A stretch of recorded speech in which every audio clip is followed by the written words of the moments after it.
What is going on, guys? Right Yeah. on TL, right on your timeline. Might have a little bit of technical difficulties with the Wi-Fi in Steve's area. He's in Florida, but we're here talking birds and a lot to talk about on day one of free agency. Like we said last week, we were going to have a lot to talk about, and there certainly is a lot to talk about. A lot of changes Yeah. in on the Eagles, and not just players leaving, but also a couple coming in and staying, and that was some pleasant surprises there. But overall, we kind of so far, I'd say I've expected all the things that have happened, other than the Darius Slay release, but everything else kind of expected, and James Bradbury signing. That's something I didn't see coming. Yeah. What do you think of that? You didn't think Slay would stay and Slay would leave and Bradbury would stay, right? I don't think anyone had that. Well, I think that was probably their initial plan. And if they wanted to, or, of course they wanted to keep both guys. They're both, outstanding players. But I think what happened was trying to get that restructure with Slay. And they wanted to keep, Bradbury in the wings, pun intended, so to speak. But, wanting to, I think that was just a domino effect of, not being able to come to an agreement with Slay.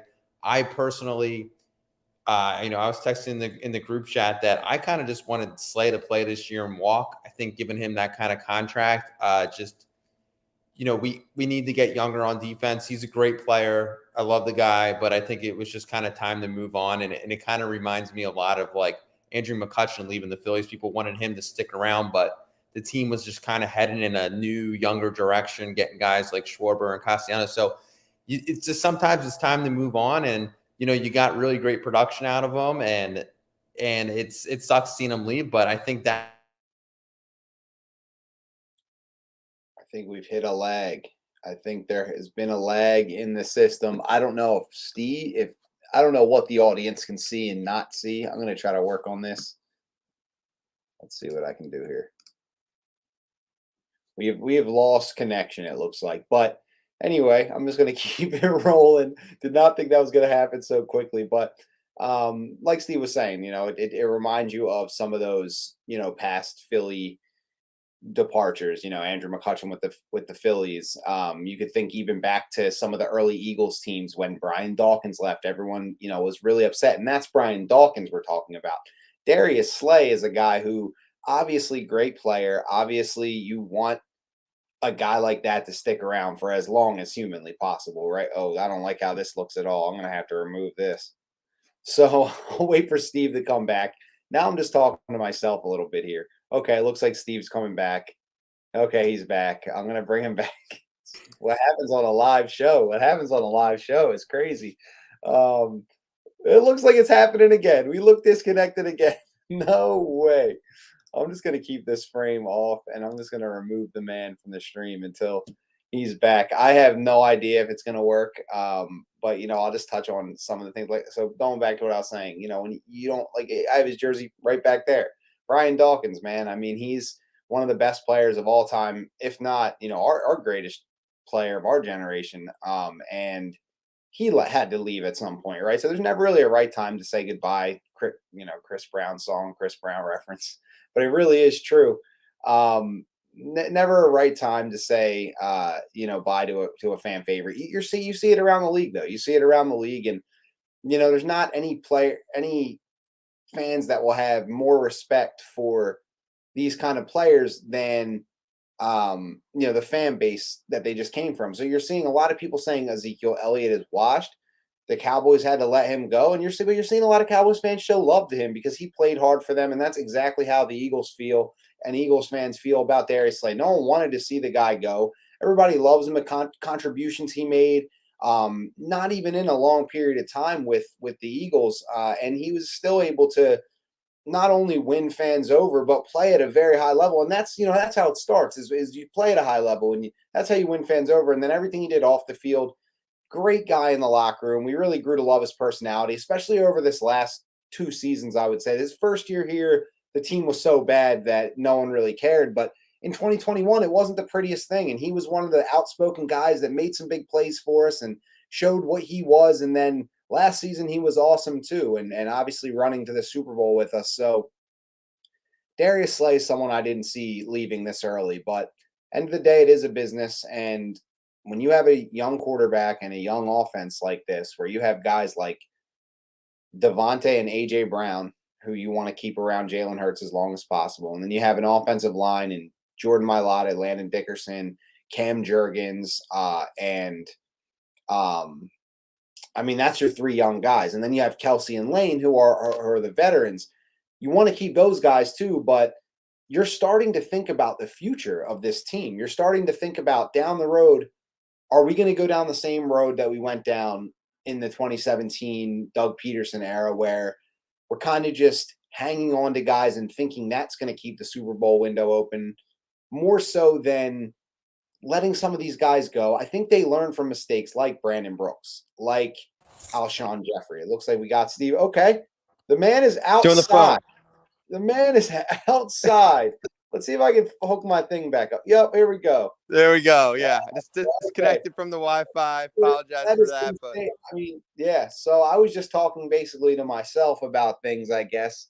yeah, Like you were saying, it's hard to keep all these guys, and you never want to see a great player go over some money. But it's something that has to happen when you start thinking about the future. When you have young guys like AJ Brown, who's on a huge deal, you're going to want to sign Devontae Smith. You don't want him to go anywhere. You want Jalen Hurts, obviously, and then you have some offensive linemen that you have to keep happy, the veterans like Kelsey and Lane.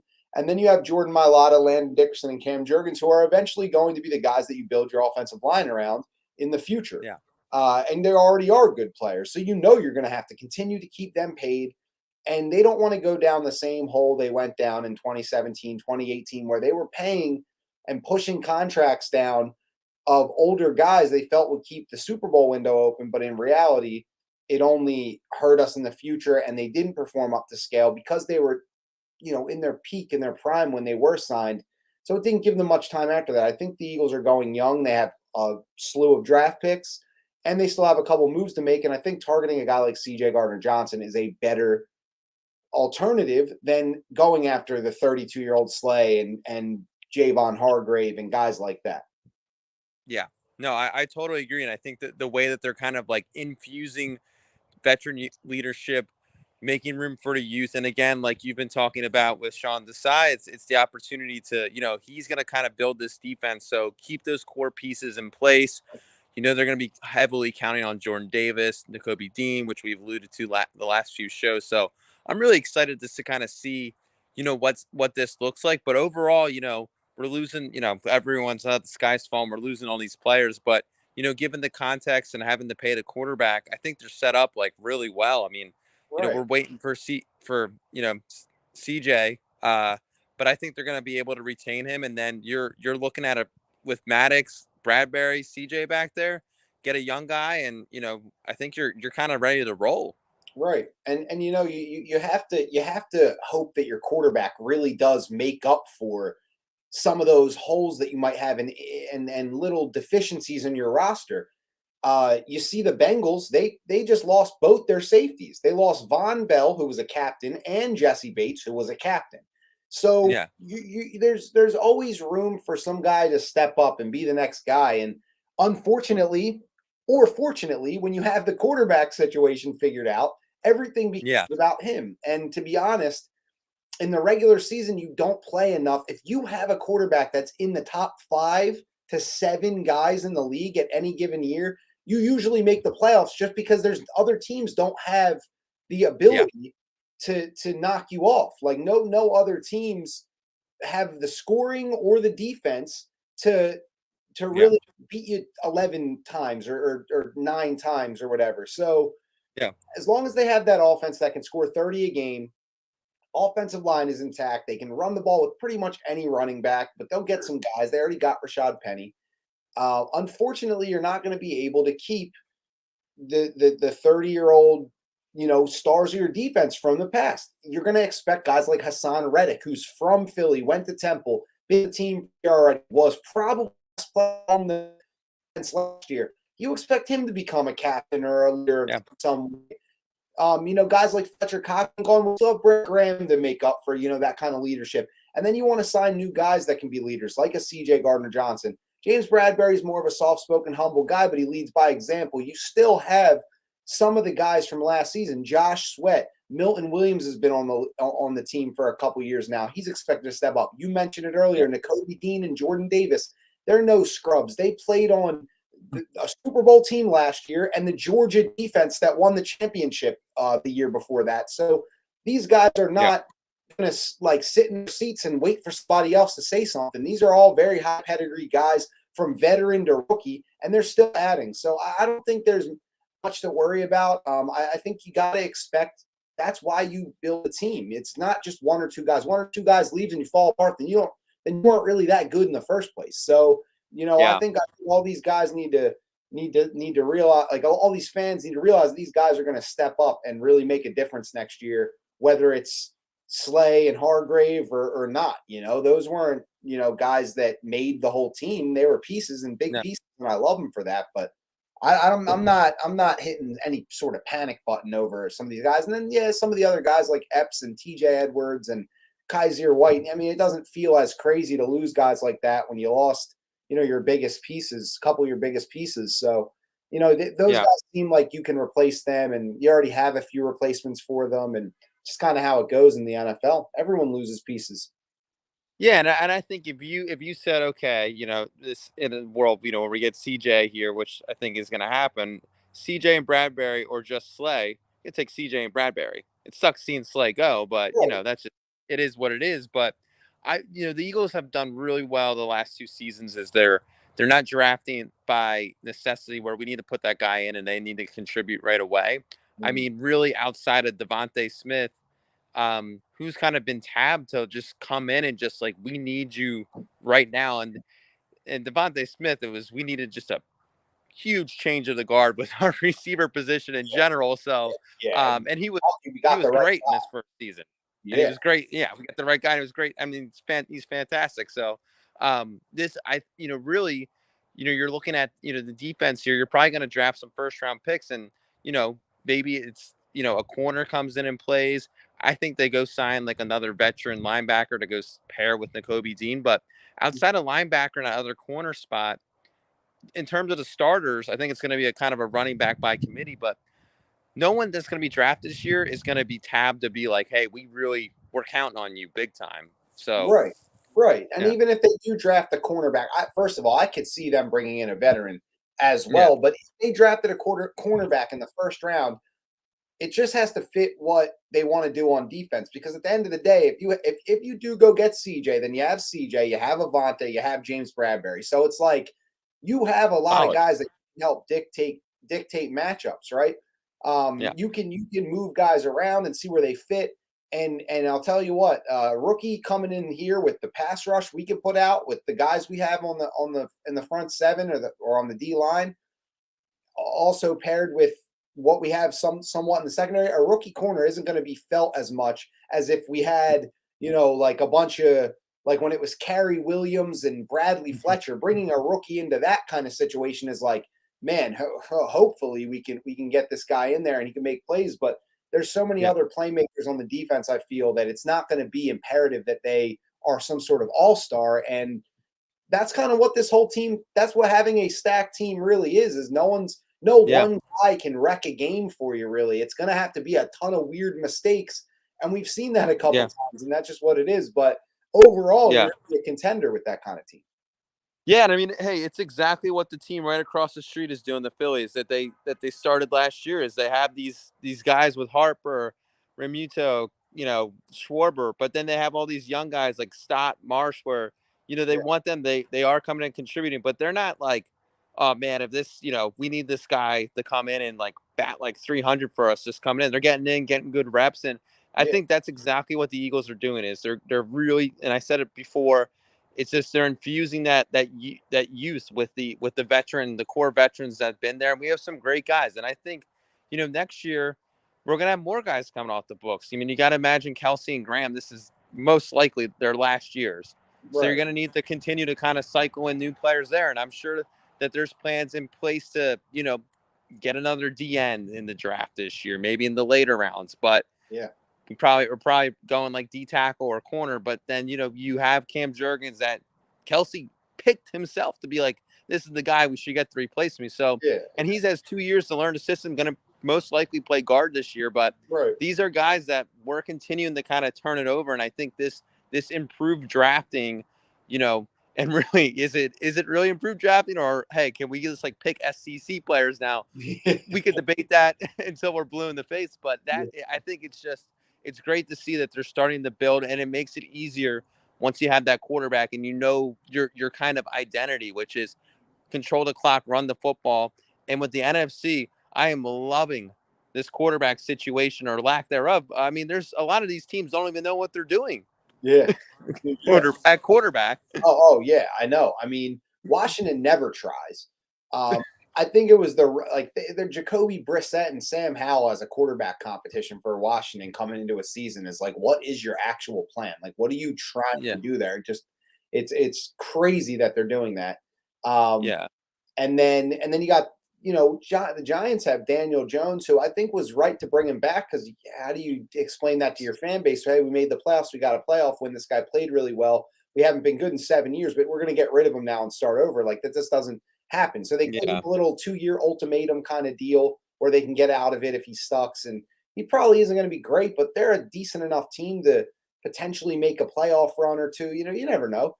yeah, But I think the Eagles are a much better team than them. And then you have yeah, the Dallas Cowboys, who Dak always beats us, but they don't seem like a threat in the playoffs. They just get stuck in the same spot every yeah, year. So they haven't really shown to be a threat in the playoffs. So end of the day, then you have the rest of the NFC that obviously is when you have a quarterback, it just makes it easier. I mean, even yeah, I talk a lot about Dallas, and I say that it can't get past round two and this and that, but Dak Prescott at least puts them like in the playoffs automatically, just by yeah, virtue of no one else being that good. Like it's yeah, really that simple. And same with Jalen Hurts. Like, yeah, these guys are really good. I mean, all the QBs that are great up in the top of the league are good quarterbacks, but it's like you're always in a league of really bad quarterbacks, and yeah, that's when you have one, it just feels a little different, and you just know that this team's going to go to the playoffs. They're not. So yeah, hopefully we'll have some guys step up, and but this is a 10-win team minimum. yeah, definitely. So I know, and I think they're gonna feel good. I know we talked about free agency, but the style of ball that they're gonna play in it, they think that they're just there's no offense in the NFC that can compete with the Eagles as of right now. There really isn't. I mean, I think the Lions have a really good opportunity this year to actually like be competitive. Their offense look good if they can kind of retool that defense. Still think the Eagles are a better team, but there's definitely openings for teams to emerge here. It's really just it comes down to me like the balance of what you have. Like I think Yeah, Dallas has a good offense that has always scored on us. That's the thing. And then they yeah, have a pretty good defense. Like they can make some plays on defense. It really might come down to a few plays. The 49ers, the only reason I'd say I'm not really too worried about them is because they have absolutely no quarterback. Like I yeah, don't know who their guy is going to be. So yeah, if they had a quarterback that could prove something, then same thing with them. It's like they have a good defense, and then they do have a good offense, but they just yeah, don't have a quarterback. I mean, yeah, it's that simple as that. They don't. I don't know what they're going to do there. So I guess they have to give a chance to Trey Lance. But I mean, if he's good, if he's dynamic and can make throws and all that, then good for him. And then that's the three teams. But no yeah. other team has like a good enough defense and good enough offense to be mentioned with us, the Cowboys, and the 49ers. So I No, don't know. I think there could be some teams on the rise. I know we'll probably talk about this a lot more after the draft yeah, and, yeah, and all this throughout the offseason. But just touching on this now, I felt like that after the Super Bowl that no matter what any team does, there's no way they're going to clearly leapfrog the Eagles. So we'll always have a chance. Like we'll at least have a chance, and it'll come down to that game, and that's that. But like I don't think even if Lamar Jackson would have gone to Atlanta or whatever, even if he still does, I still don't think that puts Atlanta over the Eagles. And no, I don't think there's any move that any team could make that's like, well, now they're way better than the Eagles. You know what I mean? So I think we're all gonna have it's gonna be a good battle in the NFC, but these losses, I don't think they're going to put us clearly under any teams, and I think we'll get some guys and we'll fill this thing out and have just as good a chance next year to go right back to the Super Bowl. Yeah, I know, and the Eagles have been really good at again hitting on more of the skill position draft picks in the recent year. But like we've always been very good at finding good O line, D line in the draft. We're always good at finding those players, and that's kind of our brand of football. So You we've need been working in the background to kind of build this team. And there were so many changes since 2017, but the one thing that did remain pretty consistent was that dominant O line and D line. Even though there's a lot of new faces, that's kind of always been able to sort of stay intact. Not Mhm. 2020, but that was just a complete train wreck. But Well, yeah, to be honest, I don't think the D line and the pass rush was that great even in 2021. yeah, And they still went to the playoffs, and then they were like, "Okay, we need a lot of work on this yeah, this pass rush," and they got the elite pass rush, and that's really what made the defense take that next step. yeah, 70 sacks is insane, yeah, absolutely insane. The second in the league, the team that came in second in the league was the Chiefs, I think, with hmm 55 sacks. yeah, The Eagles had 70, 15 more sacks than any other team. So really, we had starters playing in backup roles on that defense. And mhm, if they could just replace some of those guys and backfill some of those guys, you still have the Jordan Davis and Milton Williams, guys who've been around. yeah, You just backfill and you keep this pass rush together.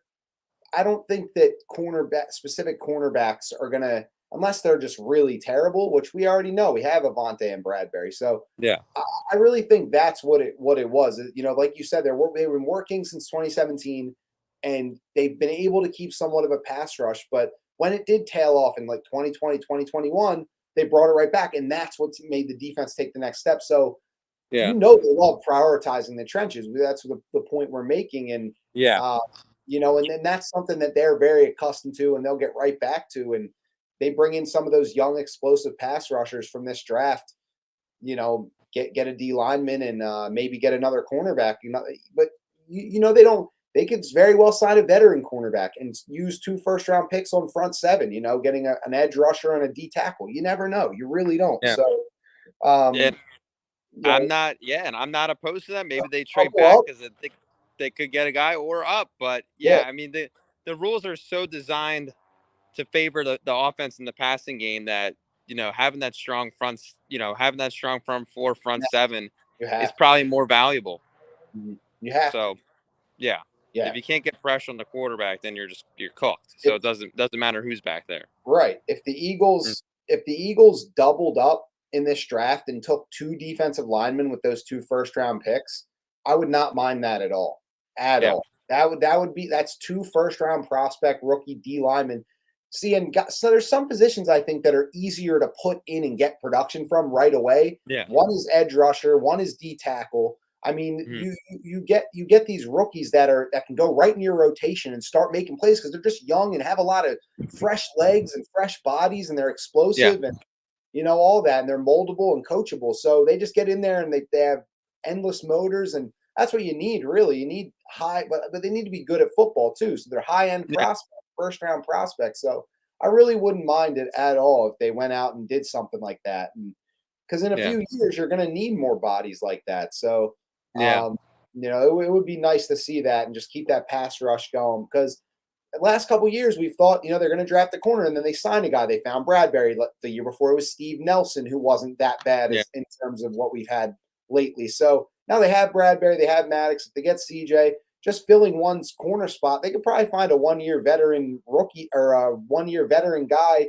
that's just as like capable as a rookie stepping in. I think we do need a top corner as well, a young corner. But Bradbury's deal, him being 29, turning 30, he's probably got 2 years to play that thing out. And they could yeah, kick the corner can right down the road again, especially with a young guy like CJ being like the heart of their defense. So who knows? yeah, Honestly, everyone's pretty locked in on corner, and I'm not against it, but I'm not so sure that D line might be the pick first, and then who knows later? Who really knows? It could be O line. They could double up on trenches. It happens. So we'll see yeah, what happens. But there's plenty of time. But man, today shook everything up and made everyone kind of shape their picture. So we'll see what happens. yeah.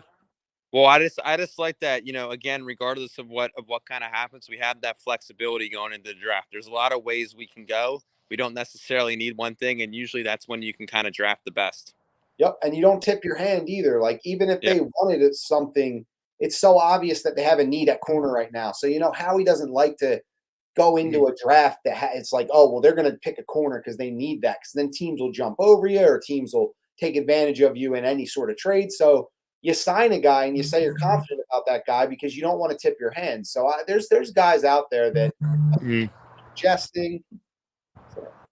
I've seen people suggesting things. I've seen people talking about certain guys in later rounds to potentially look at. So you never know what they're going to do. And I Yeah. don't think Darius Slay being out means that they are they're done adding to corner until the draft or anything like that, or they're locked in on anything. So we'll see. I wouldn't mind a veteran and a rookie either. Yeah. Sign a veteran and you still draft the guy. You need young talent. Period. So get young talent. Yeah, and lastly, the Eagles, their off season, it's the whole thing. There's always some move that comes at in like right before training camp, during CJ was training camp. August. Yeah, and CJ, that's the luxury of being a contender. People want to, if things don't go the way that they want in free agency, but they can still play. 1 year prove it deal. We're the king at those. We're coming in snaking a player they can't get an extension on. Howie mhm. loves that. Yeah, Wait for exactly. Like that's how they got CJ. They ended up during the season getting Linval Joseph and Ndamukong Suh. it. Like that is the luxury of being a contender, a team that just went to the Super Bowl and has something good going. You know Yeah, that there's more to it than just winning every year. You can't win the Super Bowl every year, but it's a numbers game. You have to have a chance. You want to provide yourself a chance every year, and you'll always have a chance, right? And yeah, hopefully you get it done 1 year. I think the thing is, I don't think that this team is peaking. I think that the team, or their window is closing, so to speak, as I've heard on Twitter. I think yeah, that what happened was that they went to the Super Bowl and opened their window a little earlier than yeah, many people expected them to. And yeah, now you're seeing a more realistic roster. It's not loaded at every position with backups, first round pick backup as your D tackle, a yeah, 6'8" freak that you don't even want on the field because he's not the best guy on your defense. It's like, what? That doesn't make any sense. So yeah, they had so many of those, and it's like, man, this guy can get on the field, but really it's because these guys are playing better. And man, this roster is just really good. And that's why they went right to the Super Bowl.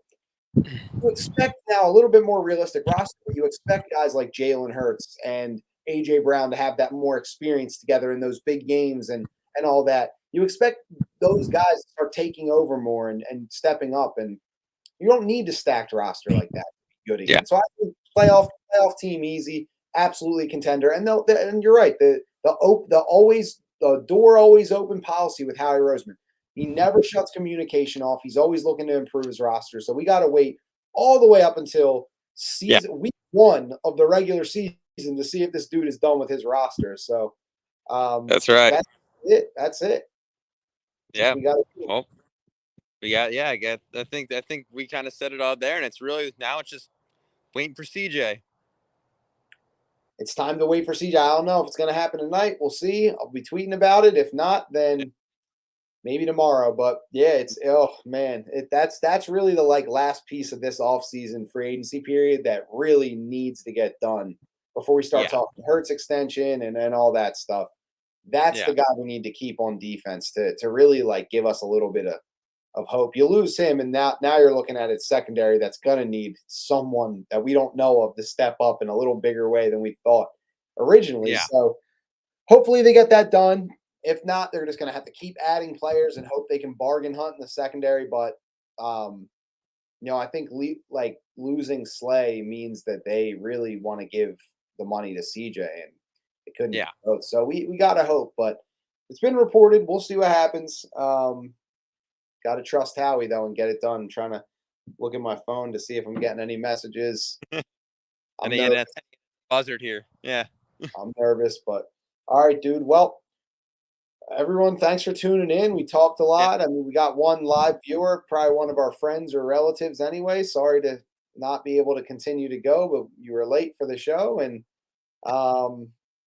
Yeah, we're ready. We're ready to get into the rest of this off season. So That's right. you can catch us every Wednesday. We kind of have a fluid start time now. We did 5 today. We sometimes do 6, 7, whatever. So yeah, just tune in. You know where to click. Twitter's in the bio or in the on the screen. And what else is there? It's fly Eagles fly. Flying into the off season.